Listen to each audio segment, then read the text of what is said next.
In a quiet corner of a small city, there was a modest clinic where every day felt almost the same except for one child.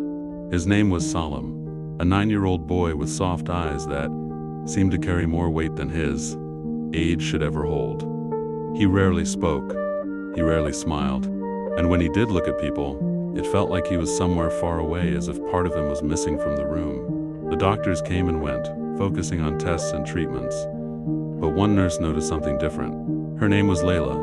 She saw that Salim's pain wasn't only in his body, it was deeper, quieter, and invisible. So she started doing something simple. Every day she would sit beside him for a few minutes. She didn't ask about his illness. She didn't pressure him to talk. Instead, she spoke softly about small things: the sky, the seasons, little stories from everyday life. Just gentle words, nothing heavy. At first, Salim stayed silent, but she kept coming back.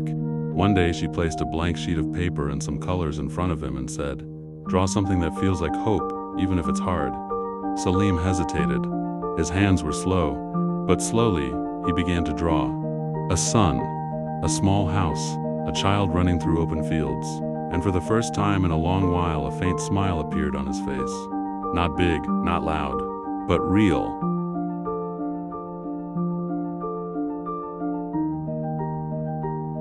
Days passed, and something started to change.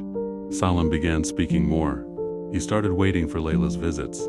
The clinic, once cold and quiet for him, slowly turned into a place where he felt seen. On his final visit, before leaving the clinic, Salim walked up to Layla and gave her a drawing. It was the same sun, the same fields, but this time it felt alive. And on the back of the paper he had written a few words with careful handwriting. I called it Hope's Smile. Layla held the drawing quietly, her eyes filled with emotion, because she understood something important in that moment. Sometimes healing doesn't come only from medicine. It comes from someone who simply chooses to care. And sometimes one small smile is enough to bring a child back to life inside.